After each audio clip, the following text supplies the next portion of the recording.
Hello and welcome. In this video we're going to be exploring a bunch of different things around Redstone and brewing systems. We'll start simple and we'll move on to some advanced stuff, and along the way I'll show you some practical builds as well. So let's get started. So if we're going to start simple, let's start with the simplest. Just adding a hopper. Even this is going to help you because a hopper will add the ingredients in order, meaning you can set it up once and get your 3 potions at the end. But once you have your ingredients, the next thing you want to worry about is water bottles and fuel for your furnace. So while the ingredients come in at the top, fuel comes in from the side, same as water bottles. Now water bottles don't stack, so it's useful to have a water bottle filling solution, and this is the pretty simple one. You don't have to have all the spots filled in this solution. As the water bottles get taken, it fills up again because it sees that that ran empty, pulses the dropper, and fills some water bottles. And this will keep it filled with water bottles, and you're only dealing with the made potions and your empty bottles. There's 2 main ways to fill water bottles. The first is, as I just showed you, an observer into a dropper, directly into the dropper, into a dispenser, into a waterlogged block, with a helper under the dispenser. So the bottle comes over here, fills in the same game tick, and then the hopper sees it and takes it away. If you're going for the dispenser only approach, you need to make sure there's no empty spots. So if we press the button here, we get a water bottle. But if there was an empty spot, the water bottle would go back in here. And you'll generally see both of these builds in various contraptions. Usually the dispenser one. I prefer the dropper one, simply because I don't like having to have 2 stacks of empty water bottles just to make the machine work. For the next part though, we come to a very old technology. So what if you want the potion to brew more than 1 potion, to brew 3 potions and then automatically brew another 3 potions and automatically brew another 3 potions while you go do something else? Well, this next bit of tech has been around on YouTube for at least 9 years. I found a video by Tango Tech that used it from 9 years back. And I think of it as the waiting for wart clock. So what we do is we take our ingredients, take all of these, and we'll put one, sorry, not here, here. Got 1 nether wart waiting, already there, ready to go, but there's no water bottles. And the reason there's no water bottles is this hopper is empty. When the first ingredient hits this hopper, it can't come in yet because there's still wart here. So while there is an ingredient in here, it knows it needs to craft. When the nether wart, which will be the last ingredient, comes in here, it will hold it on for the last of these ingredients to go. And then when it drops in here, it knows the recipe's done and it's reset for the next recipe. We can see this in practice, so we'll put 2 of each ingredient. So first, second, and we won't do all of these, we'll just do maybe gunpowder and leave it at that. And then in the last spot, we'll put a nether wart. And we can sort of kick it going by simulating this last ingredient coming through. And we can see that that's triggered it to go. So we have our carrot there, and our other ingredients in order here. And if we just speed up the game rate again. Right, change it to 40. You can sort of see it brew through. There's the carrot. Maybe should have gone a little bit faster than that. Spider's eye. And what's happening is this item here is being detected by that hopper behind there. So when these items are in here, that's a level of 2. We're just about to empty out, so we'll see that disappear in a second. There it goes, and then that cycles it through again. So we'll change the tick rate back. And I'll just quickly explain how this works. So behind the scenes, we just simply have a comparator, and this is either going to be 1 signal strength or 2 signal strengths. When it's 2 signal strengths, we've locked what would be the hopper under the brewing stand and unlocked the one to feed in fuel and water bottles. When that nether wart disappears, we swap it around until we get another item back. and it comes back again. So this is my approach for doing it. There's other ways of doing it, but I just have a comparator here on subtract mode, comparator there on subtract mode, dust, dust, and that's on a signal strength of 2. Although I use a composter over there. The other nice thing about this then is we now need to hook it to a signal. So as before, when it was on 2, that means it's crafting. 1, that means it's finished crafting. And if you look over here, you can see that as we go from 2 back to 1, we can take a signal from that change, and that can drive our droppers, which will feed in the next set of ingredients. We can also monitor this hopper under the brewing stand, because as potions are flowing over under it, we know that, well, maybe it's stuck, maybe this is full and we're on overflow, or maybe it's just taking a little bit longer. So we can sort of delay that torch until this hopper is empty. The only other thing to keep in mind, though, is we need a little bit of time. So that hopper needs to move 3 potions. It's 8 game ticks a potion, or 4 redstone ticks. So that's 9 redstone ticks in order to move all of them. That's, 1 for the first one, 5th redstone tick for the second one, 9 redstone ticks for the last one, or 18 game ticks. So we do have to delay the signal a little bit to the droppers. How much you delay it really depends on how this signal gets to your droppers. The other way of doing the signal, though, is we can do a falling edge detector into a drop array, into an observer array, because, we just sort of need to detect when that drops and run a pulsar to the droppers. We don't have to hold the droppers. Now, why would you want to do a falling edge into observer instead of just doing a redstone signal? Well, it means if you've got a bunch of hoppers around the place, you don't have to worry about accidentally locking them through your signal to your droppers. So that's the basics. Nearly any crafting for brewing system you'll find will probably have some water filling effect and some wait for wart clock to repeat, the potion brewing. Behind me is 2 practical builds in using it. In this build, we just simply have the water filler. We just run that along the back into the back of the brewing stands, and then we have hoppers up here, and this just basically allows us to automatically fill our water bottles. It's not too fancy, but it's pretty easy to build very early on, and if you don't need many potions, it's good enough. And here's an example of putting it all together into a more user-friendly, base-friendly repeating brewer. So we have a button to restart brewing the potions if all of these have gotten empty. Although in this one, we can also deal with the overflow and restart then. We've got our little brewing stand back here. And in the worst case, if we do run out of water bottles, we have a button here to restart filling them after we put more empty bottles in here. It is exactly, the same principles as I showed over there. We have a comparator to signal strength, just as we did before with our little, if I come around here, you can sort of see it. Other comparator and subtract mode over there.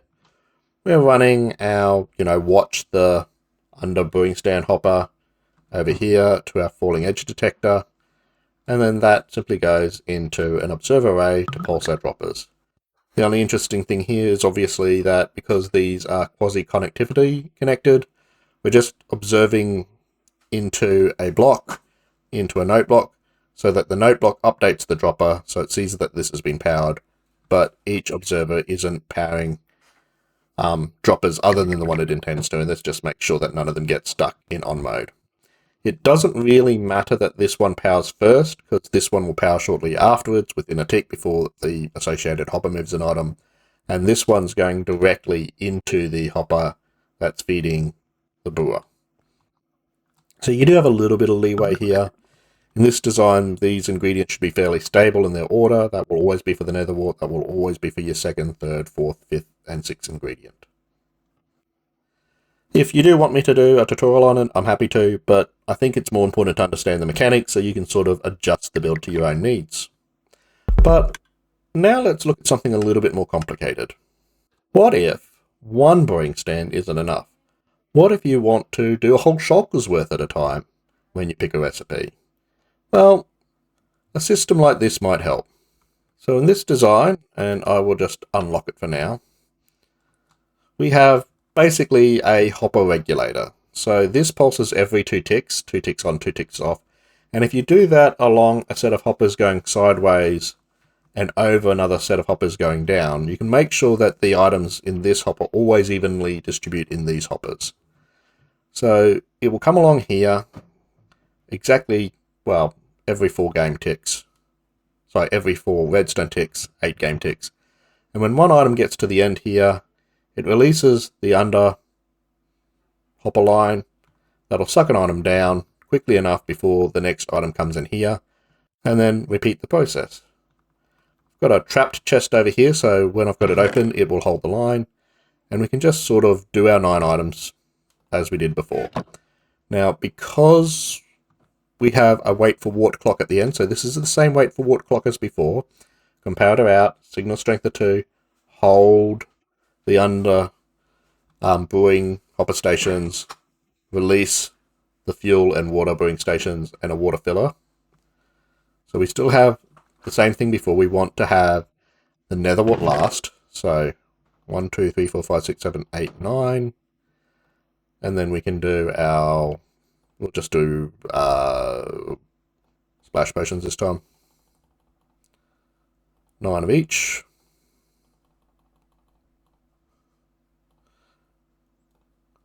And then we just close that, and we can see it'll start distributing.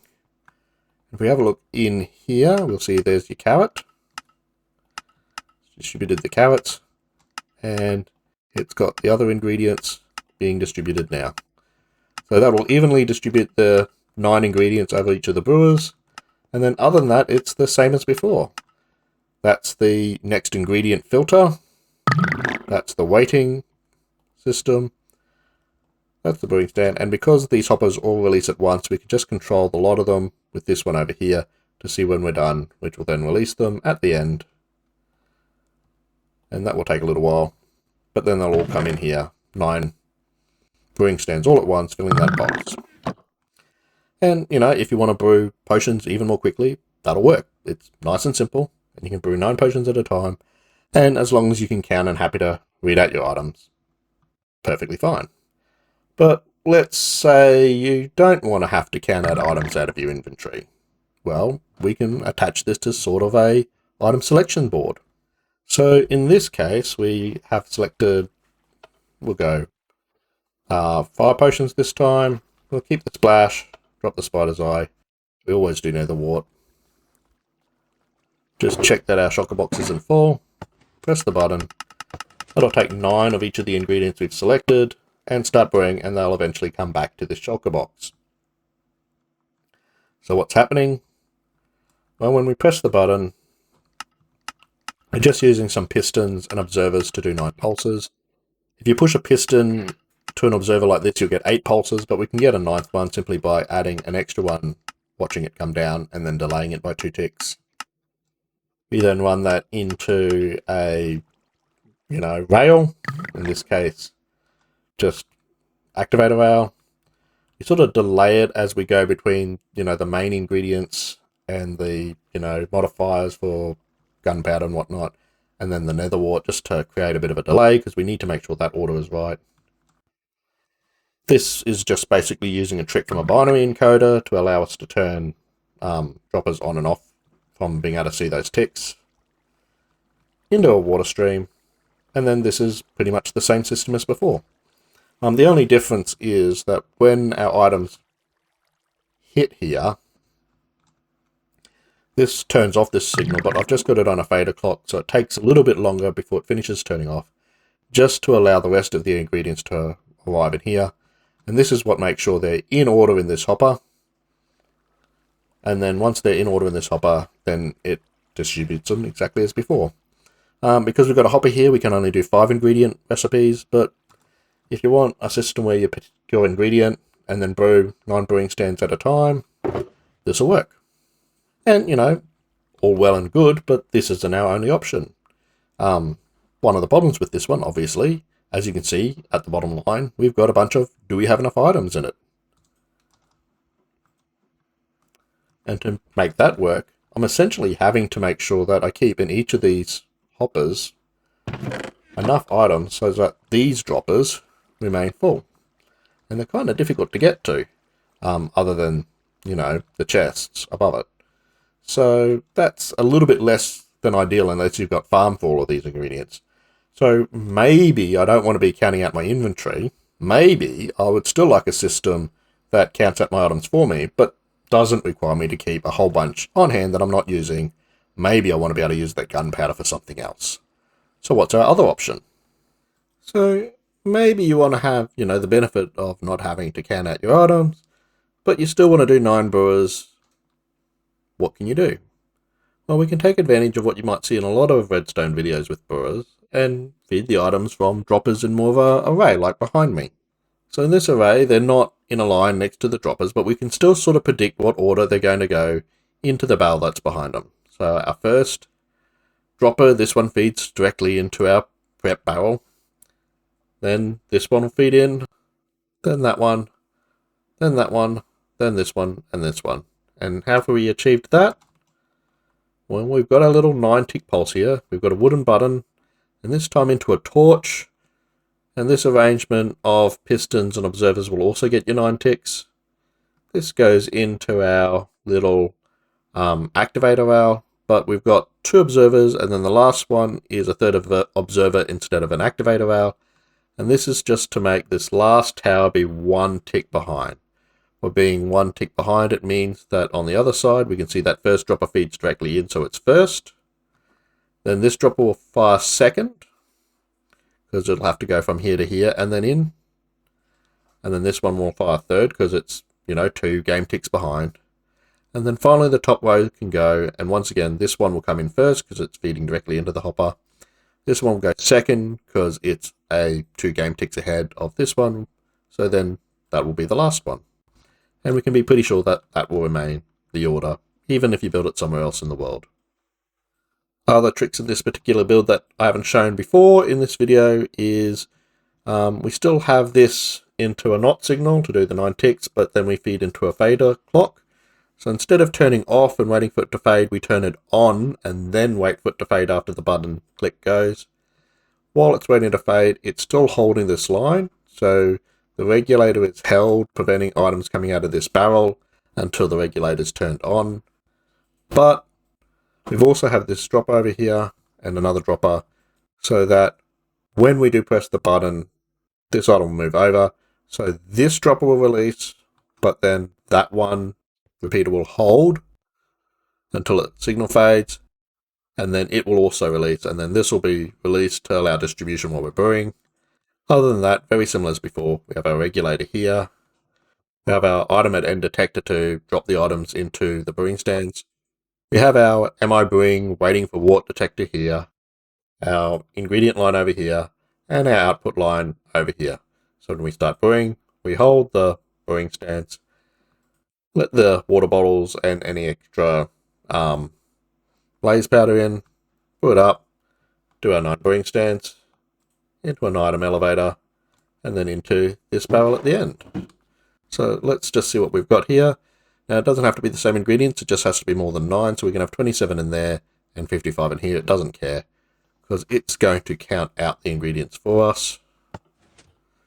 There they go. And if I quickly come over here, you can sort of see they've prepared themselves in here in order.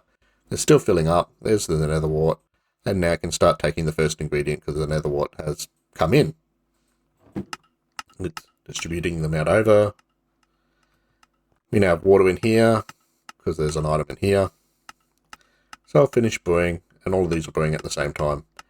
And when they're done, we'll just speed up our game tick, say tick sprint 120 seconds.